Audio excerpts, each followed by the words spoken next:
Alrighty. Hello, everyone, and welcome to the introduction for Project 3, our tonal black and white project. We are coming out of the line project, the terrorizing line project. I hope it wasn't too bad for you guys and you feel like you got something out of that. Again, the goal for that last project, the videos are online. You can go check them out on my channel, is to get you thinking about digital painting and how you're able to zoom in a lot more in digital painting than we typically do with traditional media. So traditional media, if you're working, 18 by 24, that's a fairly good size for a canvas. And in digital painting, you've got that, but then you make it up to like 300, 150 DPI. So really that 18 by 24 canvas is 2 to 3 times the size of that. And being able to make line work that holds up at that resolution is really important. Also, I think that the line project does a good job of getting you guys thinking about the balance between black and white in your compositions, which is going to be absolutely important for this next project. This evening and in this video, what I'm going to be doing is taking you through and doing some really simple line shading stuff and talking about values and going into depth and trying to give you a breakdown of how to be able to think about this black and white project. And we're going to start real simple. We're going to start with the classic sphere. For those of you who feel still maybe a little bit nervous about digital paint and digital illustration, the classic circle is going to give us just a quick breakdown and rundown of how to be able to think about shadows and shading and lighting and things like that. Afterwards, I want to do an example this evening as well of a much more complex object. All right, this is just a random little doodle, but I wanted to do something that sort of starts to transition between different surfaces and different ways that the light can hit an object and get you thinking about something called ambient occlusion. And in short, the idea of ambient occlusion is the way that shadows, well, fill up the areas that the light cannot reach to. So excuse me, when you think about this, this works for interiors, the way that shadows pool in the corners. And with this very weird abstracted object here, it looks like a piece of like modern furniture or something like that, or something from the 80s. It's going to allow us to be able to transfer from a hard edge into a smooth, rounded edge within this piece, and also do some other neat little lighting tricks with it that hopefully will help give you guys a general foundation for how to think about lighting as I start kind of peeling through this. That, has always been kind of a tricky thing for me when it comes to digital painting, and traditional art classes. You tend to start with the still life projects, and the still life projects are meant to teach you all about, lighting and value and really studying objects. What I'm asking you guys to do within this project and the one that we're going to do together is to work from reference images and apply those same sort of still life rules that we'll see with these two simple objects to a complex scene. So we're building the cart as it sort of rolls down the hill here, but there's a lot to really get into, and hopefully it starts to expand your creative library and your creative thought process with the way that you think about light and the way that light dissipates over space, as well as reflections. This is a great project. Whenever you're doing value studies like this, to think about different materials, how some materials are more reflective and some are less reflective, how some materials are rougher, and the way that light is transferred across different materials are all important things to consider for this project. So very top of this iceberg that we're going to be getting into this evening. This might end up being a slightly longer video than certainly than the last one. I want to bring up the project overview and go through some of the elements within that. So here's how my line art project turned out. Pretty happy with the overall flow of it. You can see that the lines are all working together to direct the viewer's attention. There's a lot of compositional elements here. And most importantly, within this class, storytelling is at the forefront of this illustration. There is a story being told within this piece. This is not a piece that is strong. Well, it is strong on graphic elements, but the narration, it is a still shot from some kind of weird movie or animated show. Um, and that's really what we're looking for within this course, is building really strong narrative pieces that tell a story within these paintings and within these projects. This next project, the tonal project, is absolutely no different. So I'm going to ask you guys to please put narrative elements at the forefront of how it is you're thinking about this project. You have the option to be able to work at any scale for this. I recommend that you start at a 20 by 20 canvas. You can make it longer, you can make it taller as you want to, as your design and your idea dictates. 150 DPI is a good spot to rest for this project, to make sure that you have plenty of pixel depth as you get to painting. We're not going to be using any color in this project. However, you guys are artists. You know, I know how you like to bend the rules. So you have the option. If you want to do this project in just all blue, you can do that. So you grab a colored blue and you just work within the blue palette within your Photoshop. Let me show you what that might look like, right? So we got a blue right here, and you dial in this little blue within your color picker, and you don't move it, and you just work within this particular square. You can totally do that. I'm going to be working in black and white for this one, but if you want to work in one tone, I'm okay with it. I'm cool with it. This project, you can also work with lines or without lines. I would highly recommend that you challenge yourself on this project to step away from the line work, and think of those lines as kind of being like handrails, since we have a project on the back side with that heavily focused on line work. This one, step away from that stuff. So while we're looking through the screen, I'll start to roll you through kind of what is going on here and how to be able to approach it. The picture that you see here is my sketch. Let me zoom in a little bit so it's a little bit bigger for you guys to see. Yeah, so here's my sketch. And when I was drawing this out, you can see how developed this is, right? I'm not just drawing the basic shapes. I'm really getting into the details of my drawing. And what I found that I had to do with this, and this is one of the benefits of working digitally, is go through and I tried to draw it 3 times. And I tried to just blindly go in there and get the big mech, the big robot in the background. I tried to get the figure, and nothing was really lining up.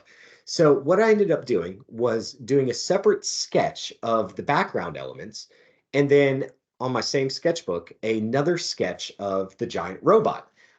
That allowed me the time and the space that I needed to be able to focus on this really complex object. And then I did a third sketch of the fella sitting on the handrail. And then within Photoshop, I brought them together and then started playing with the scale of these 3 drawings. And this big black area over here, I had to move some stuff around. I had to push and pull some things because things just weren't lining up with the perspective. There's still some things that I need to be able to correct. My next stop, and these kind of go in parallel. 1 and 2 can kind of be interchangeable, is image shopping, right? To load my brain with the color space and the ideas that I want to approach this painting with. Now, you guys are welcome. Please, please, please use illustrative references when you're setting up to do a tonal drawing. Photos are cool. Yes, you can paint photorealistic black and white from photos. There's lots of black and white photography out there, but for this digital illustration project and working our way through these, it helps an awful lot to look at how other artists have gone through and constructed these pieces with line, with shape, with value, with stroke making, and deconstructing their process really helps you an awful lot to be able to just get stronger at this stuff. Now, one of the things I think you're going to see as you go through and start to gather your reference images for this project is this rule within design, which is, it's pretty well known. They use it a lot throughout graphic design, layout, all kinds of different areas of the design world, interior design as well, is this idea of 70-30. I'll say it again, the 70-30 rule. The 70-30 rule means that 70% of your canvas is there to direct the viewer's attention to the 30% that you want to be the focal point. And there's a couple different ways that we can make that 30% the most interesting and the most important part of our canvas in our piece. A lot of times that 30% is going to have the most detail. Another area that they use this 70-30 rule is with vehicle design, especially like spaceship and star cruiser design and things like that, where you need to be able to give the viewers eyes room to rest. This doesn't mean that it has to be completely blank. We can see within this example down below that there is a lot of negative space, right? We've got an area of high contrast between the tail end of this ship that has a lot of detail on it and the white of the sky, the gray of the sky in the background, is a lot of high contrast. So our eyes get brought to this region right here because it has the most detail and a really strong area of contrast between it, especially this little shape right here, which is a very noisy shape. So that helps to draw us in to this region of the painting. However, all this stuff over here is working to really kind of frame our eyes and to help direct us towards the part that the artist wants us to look at. You'll notice that this strong bridge here, I used something similar within my own drawing because I'm working from my references, really starts to pull our eyes over towards this exact same region. We've got a ship up here, and that ship is directed diagonal and down for the exact same reason, to direct our attention into this area and this region. So please consider that. Eye flow and eye movement through these compositions is very important. When you guys are working more cinematically, when you're telling these stories, think about the way that you're directing the viewer's attention through these narrative illustrative pieces. That's the 70-30 rule. I hope that makes sense to you guys. When you're going through and picking your reference images, you can certainly pick pictures that are in color at first, bring them into Photoshop, and then drop them into black and white. And I think that you'll start to notice this sort of rule of 70% being rather dark, but still having details in there. And then 30% of the canvas is being used to be able to direct the viewer's attention to the portion that you want them to look at. So here's a couple more things to be able to think about when you are approaching this project. Lighting. This is your chance to go in and really experiment with dramatic, strong lighting and beautiful, soft lighting within these scenes. Looking at some of the previous works and starting students' illustrations, a lot of you guys have got really good line work. You've got really good character designs. You can create clothing really well. Your shape language is strong. But then when you get into the shading portion and being able to add value and tone and shadow to your illustrations, you really falter. Haven't worked in enough charcoal, but this is the project where we really want to go in and think about the lighting. So one of the things I'm going to ask you guys to all do is really think about where your light is coming from within this scene. It's a good idea to try and have multiple light sources as well. But within each one of these examples that we see here, we've got really, really beautiful examples of lighting that's taking place within these shots.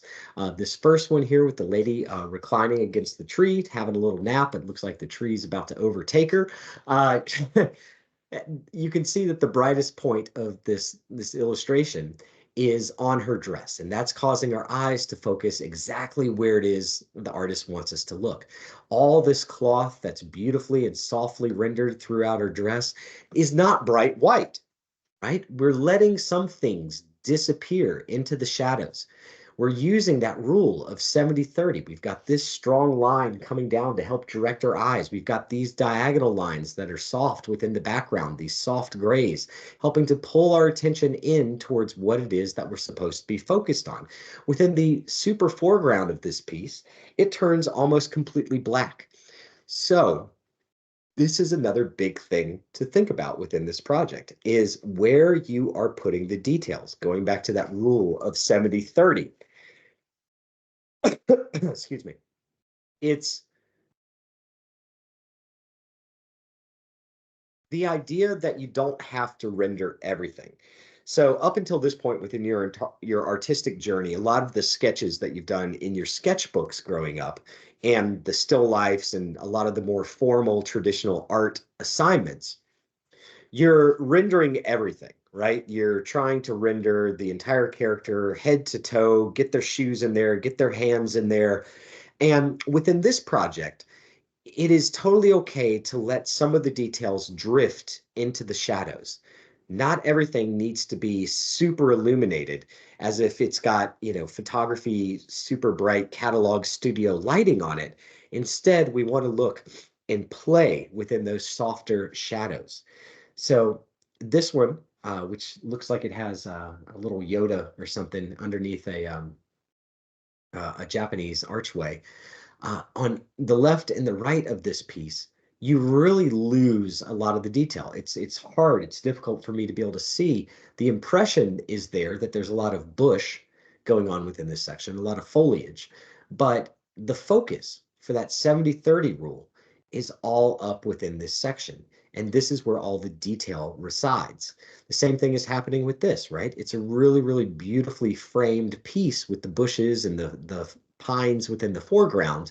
The detail is around the fire and on the character in the background here, right? And then things are really nicely starting to recede backwards into the shot. I think this is such a lovely, soft definition within the blacks of the tops of the trees, and that there's still some illumination to the night sky in the way that they've captured the stars without making the stars super bright white. They're still there and they're visible, but it's a highly accurate piece. The other thing that's really nice here is that we're starting to get sort of some atmospheric fog that's going on, so that our blacks around the smoke of the fire are not exactly the same as the blacks that we're using further away from the smoke over on the left-hand side of the screen. It's a really, really nice touch. This is a similar composition, a little bit more dramatic with the Dutch angle here of the knight walking up the stairs. This story visually is quite a bit weaker than what we're looking for this project. It'd work much better if, there was a big dragon at the top of the stairs, or if there was some reason for this, angelic looking knight to be actually traveling in this direction. Give him a MacGuffin, give him something to go after at the end of his journey if he's walking in a direction. Here's a more sci-fi piece as at the bottom example. And again, within each one of these, I hope that you guys can start to see that idea of 70-30 and how the composition, we still have a lot of detail over here on the left-hand side of the screen. There's still, wall elements, there's stairs, there's handrails. The stairs have been well considered. They've got markings on them. They're not just some blank stairs that, aren't really helping to establish the atmosphere. Everything in this piece helps to tell the story of this environment. And the brightest portion of this scene is this big chemical reaction, explosion, nuclear fission, whatever is going on within that part is certainly drawing our eyes in there because it is a staggeringly bright contrast to the rest of the scene. All right, so as you start to work through these paintings and you have left the line work behind, what I recommend is that you guys start blocking in your shapes. Within this next stage of my sort of example for this project, the PSD is in here as well. I've gone through and I've just taken my reference image, this guy. Oops, excuse me. Come on, buddy. Scrolling like an Apple computer right now. All right, I'm using my reference image, and I'm roughly grabbing a middle tone, sort of a middle value, not the highlights, not the deep shadows. I'm going to go add those two later on, but within each region of this piece. So I'm establishing this as sort of a far middle background. This is the far background way back here. This is sort of a middle foreground, and then we've got an extreme foreground, up in this area. But I'm grabbing my middle tone with my eyedropper within Photoshop, and I'm blocking in my shapes with that middle tone. So that's exactly what you see here within this bridge. It's all one solid color right now. So is the character within the foreground. And I've gone through and worked my way through the piece and blocked in each region. So the ocean in the background here started as just a blank gray color. The sky was just one color. And once I've got all my shapes blocked in, what I'm going to do next is start working from as far back as I can within the painting and then start working my way forward. So I'm going to do the sky first and establish the sky because I'm going to learn a lot from doing my sky first within this painting. That's going to establish where the lighting's coming from, what is the intensity of the light coming through? Is it, a spotlight that's on the character? Is it a super sunny day? Is it an overcast day? And all those things are what you should be considering within this black and white tonal illustration. All right, I want to show you guys some other examples of tonal black and white pieces um, that I've done in the past and sort of talk you through what it is that we're looking for within this project so you guys can really understand what direction it is that we're heading for this assignment.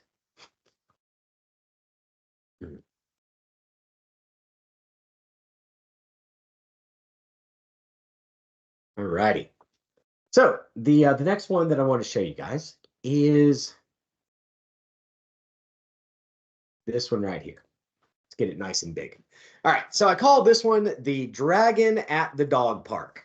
And this is the dragon's owner back here that has just let her pet dragon off the leash at the dog park. And all of the dog park attendants are completely freaked out. And you can see just the spastic nature of this dragon that is now off the leash. Even the other dogs that are there in the dog park are freaked out. And this is exactly what I'm talking about when it comes to a cinematic narrative illustration, which is what you guys should be aiming for within this class. So it is a frozen moment in time that tells a unique story. There's lots of little details that are helping to tell the story within this piece. And I'm also using the composition within this painting and the way that I'm using the lighting to help frame the narrative and to be able to get my point across. Some interesting stuff that's going on is that same idea of sort of atmospheric perspective. So the shadows, the way that I'm using the shadows on the character, the darkest and brightest region within this piece is on the dragon itself. Right under here is going to be the darkest portion of this creature. And then our brightest highlights are going to be in the mouth and on the character's nose. Now, the other darkest portion of this piece is on the owner over here in the back middle side, which the dragon's tail, the body, the lines moving through the dragon are all trying to point you back to this gal. She also has the highest level of contrast between herself and the sky. That makes it really easy to be able to spot her. The part I want you to understand is the other characters within this dog park scene. This fella, this guy over here, these gals, they are rendered, right? They've got noses, they've got mouths, they've got eyebrows, they've got clothing on that's easily discernible, but the values are not as strong with these characters. And the reason why those values are not as strong is because I want the audience, the viewer, to see the characters, know that they're there, know that there's people there, but I want them to be secondary. So please think about that, right? I'm still able to put all my details into these characters without having to make everything in extreme contrast. I'm saving my extremes, my super bright whites and my super dark blacks for where it is I want the viewer to actually look. This piece is heavily gray, and you'll notice that I've even got the doggy park over in the top left-hand side. And there's some good detailing happening with the background. You can see that the city starts to fade back into shadow here.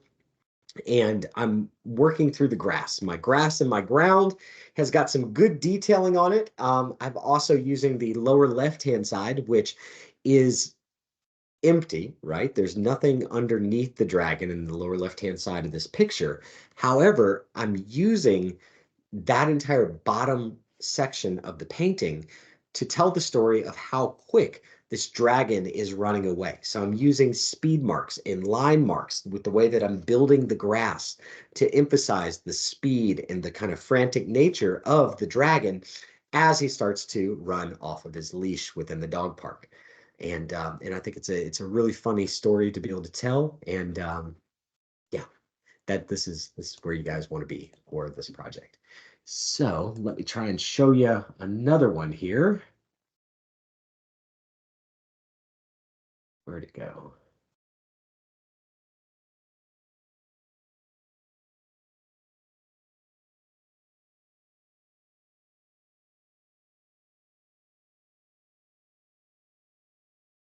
Here we go. So this one is three pirates going into a cave to go explore. And within this painting,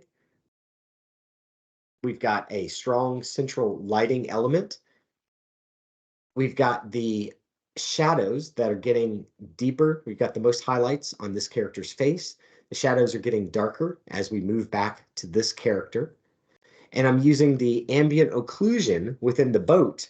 As the shadows get darker, as we get farther away from the light, the contrast gets stronger as we start to move to the exterior of the cave.